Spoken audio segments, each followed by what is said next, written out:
स्नेही भव्यात्माओं, आचार्य भगवंत ने एक दोहा लिखा है, उसी से प्रारंभ करते हैं। चेतन में ना भार है, चेतन की ना छाँव, चेतन की फिर हार क्यों, भाव हुआ दुर्भाव। इस तन में बैठा हुआ जो चेतन है, इसका भार कितना है?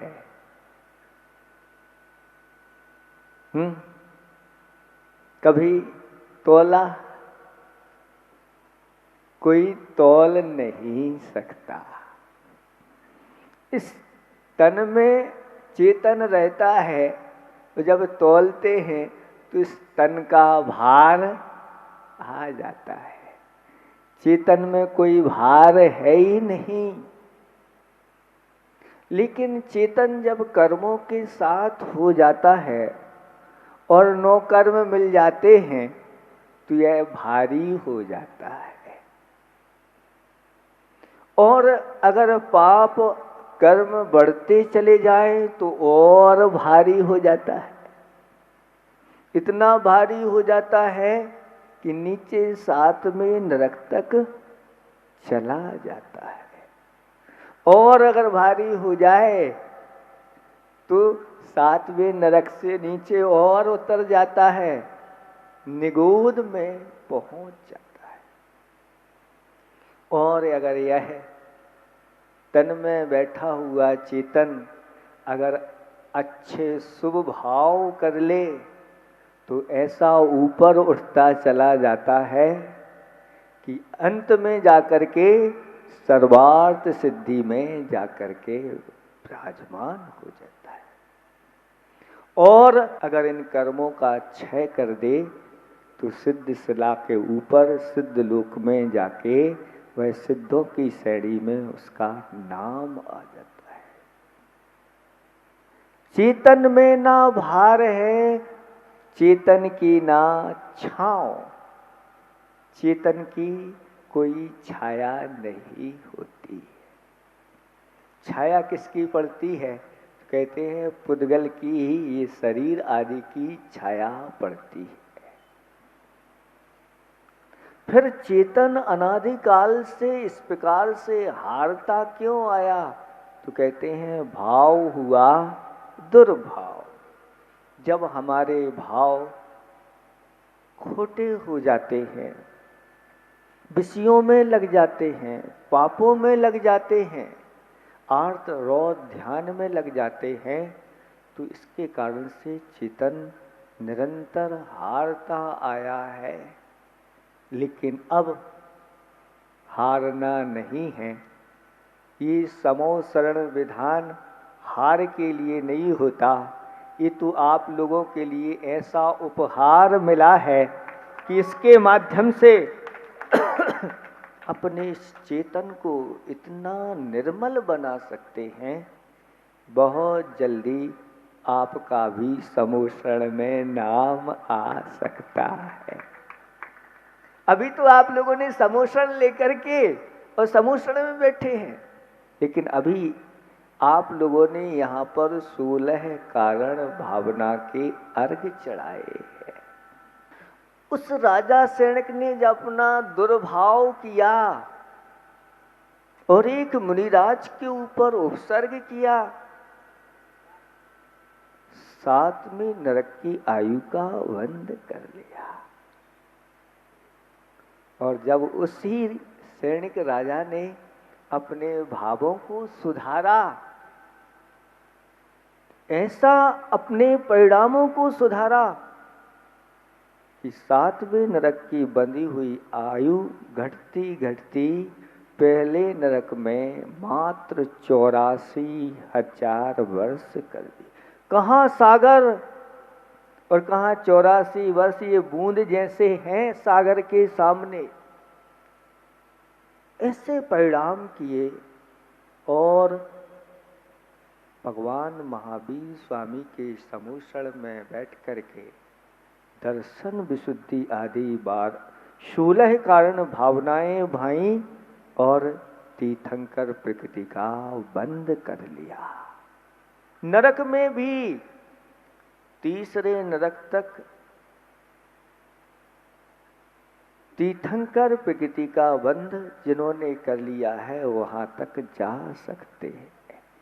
चूंकि पूर्व में अपराध हो जाते हैं, नरकायु का बंद कर लेते हैं, बाद में अपने अपराधों की निंदा गर्हा आलोचना कर लेते हैं और अपने आप को ऐसे पुण्य से संचय कर लेते हैं, अब वहां से सीधे निकलेंगे और तीर्थंकर होकर के यहाँ पर उनका समोषण लगेगा। ये सब भावों की महिमा है। इसलिए आचार्य भगवंत कहते हैं अपने भावों को हमेशा हमेशा देखते रहना चाहिए। इन भावों में कहीं दुर्भावनाएं तो नहीं बैठी हुई हैं। अगर दुर्भावनाएं किसी के प्रति बैठी हुई है, उसका अहित नहीं होने वाला दूसरे का। एक बुंदेलखंड में कहावत है कि कौवे के कोसे ढोर मरते हैं क्या? ये कभी नहीं होता। लेकिन अगर कौआ इस प्रकार की भावना कर रहा है, वह निरंतर पाप का संचय करता चला जाता है। उनका तो अहित तो होगा ही होगा। लेकिन हम अगर इस प्रकार की भावना करते हैं कि संसार के सभी प्राणी सुखी रहे, सभी संसारी प्राणी निरोगी बने, सभी संसारी प्राणी कल्याण के मार्ग में लगे, किसी को जरा भी दुख ना हो, अगर ऐसी भावना भाते हैं तो संसार के प्राणी सुखी हो अथवा ना हो, लेकिन जो भावना करने वाला है वह तो अपने अंदर ऐसा सुख का स्रोत संपन्न कर लेता है कि जब वह उदय में आता है उसको निरंतर सुख ही सुख मिलते चले जाते हैं। इसमें लगना क्या है? कुछ लगने वाला नहीं है। जिनके पास कुछ नहीं है, कम से कम इतनी भावना तो कर लो। दर्शन विशुद्धि भावना ये तीर्थंकर प्रकृति में सबसे पहले चाहिए। दर्शन तो हम प्रतिदिन करते हैं, लेकिन आचार्य भगवान कहते हैं कि एक बार ऐसी इस वीतराग मुद्रा को आप देखो और देख करके उनके स्वरूप की ओर दृष्टि ले जाओ। आचार्य भगवंत कुंद कुंद स्वामी महाराज कहते हैं, जो जानदी अर्हंतम दब्ब गुणत पज्यत ये ही सो जानदी अपारम मोहो तस्य खलु जादी लयम। ऐसा कह दिया कि जो इन अरहंत भगवान को जानता है। कौन से अरहंत भगवान हैं? कहाँ हैं? थोड़े ऊपर दृष्टि उठाओ। समो शरण में ये वीतराग अरहंत भगवान विराजमान है।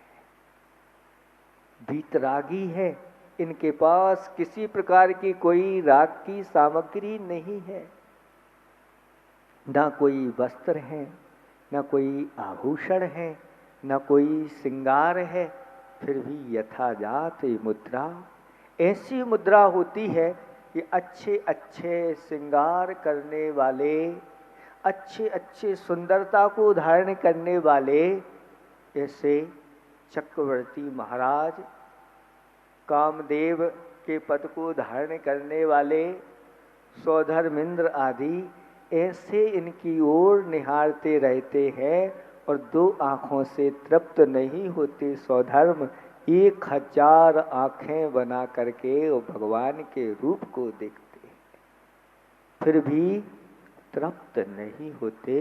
और बार बार ऐसी भावना करते हैं कि भगवान यह यथाजात रूप सर्वांग सुंदर है, क्योंकि इसमें किसी प्रकार का कोई विकार नहीं, ये निर्विकार है।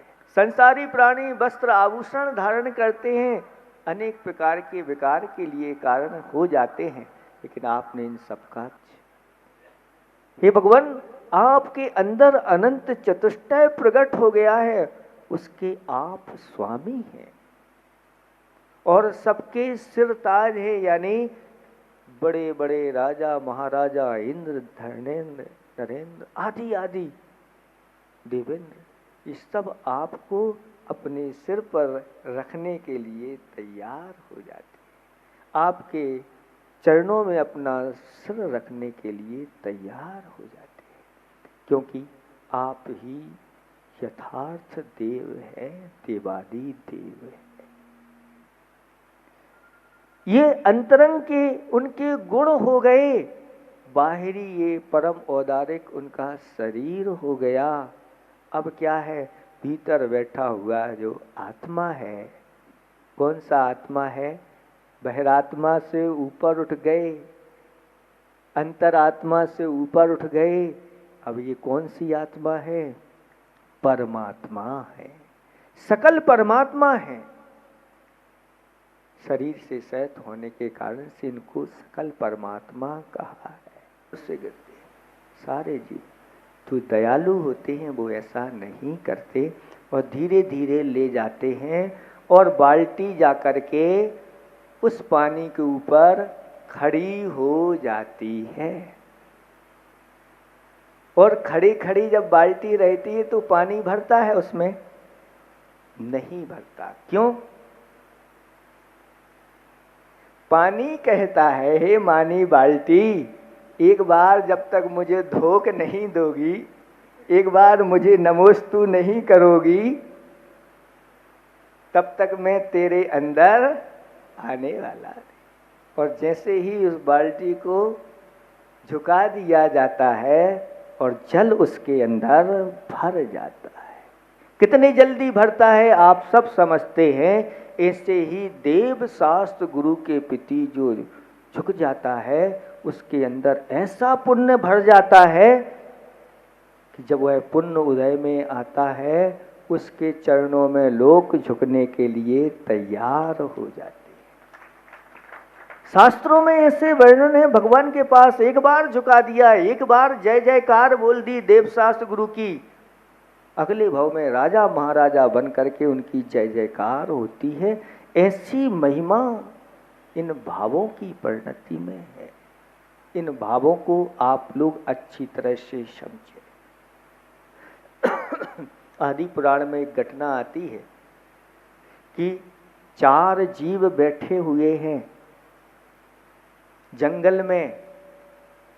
2 युगल मुनिराजों के लिए राजा वज्रजंघ और श्रीमती आहार दान दे रहे हैं और वह चारों के चारों जीव उन मुनिराज को देख करके उनके प्रभाव से उन चारों को जाति स्मरण हो गया और जाति स्मरण होते ही उन्हें अपना पूर्व भाव दिखने लग गया।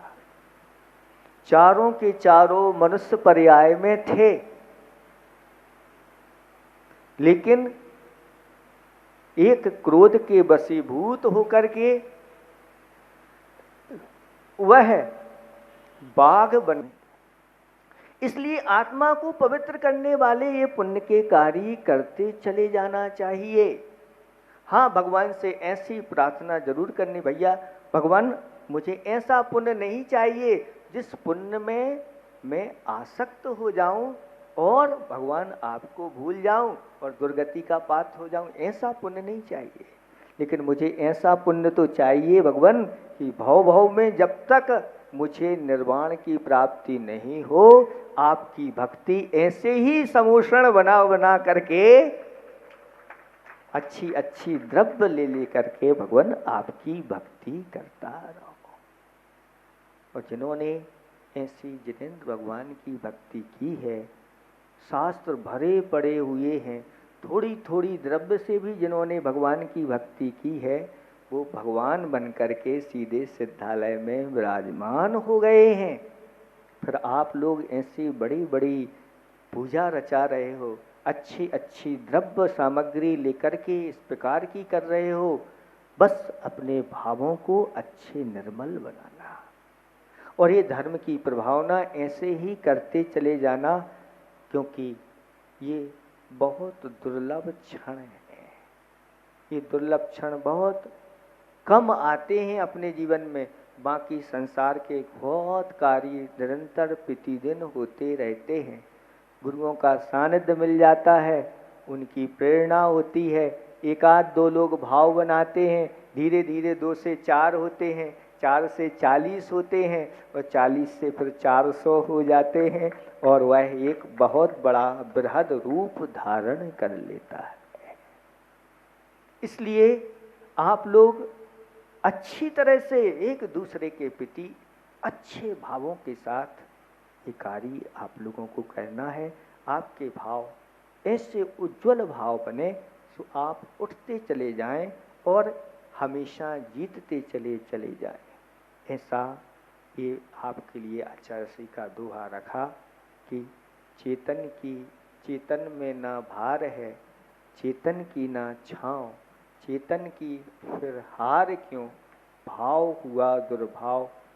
अनादिकाल से इस संसार के हम पंच परावर्तन इसलिए करते आए हैं, अपने भावों को अपने दुर्भाव में परिणत किए हैं। अब अपन को ऐसे दुर्भाव नहीं करना, ऐसी अच्छी अच्छी ये 16 कारण भावनाएं निरंतर अपन को भाना है, जिसके माध्यम से अपने भाव ऐसे बढ़ते चले जाएं, यह आत्मा एक दिन परमात्मा बन जाए। समय आपका हो गया है, हमारे लिए जितना समय दोगे उतना ही आपको मिलेगा। 10 बज गए हैं और 5 मिनट और ज़्यादा हो गए हैं। कल से आप लोग समय बचाएंगे तो आप लोगों को और अच्छे महाराज लोगों का उपदेश मिलेगा। बोली में ज़्यादा समय नहीं लगाना, जितने जल्दी आप बोली करोगे और तो और बिना बोले ही भैया हमारी तरफ से कल की आरती, हमारी तरफ से शांति धारा कर लोगे तो ये समय बचेगा। ये समय आपको बहुत अनमोल समय है और इसका अगर आप सही सही उपयोग कर लोगे तो यह एक एक समय आपके लिए करोड़ों के बराबर है। और आप हजार में 10-10 15 मिनट में लगा देते हैं।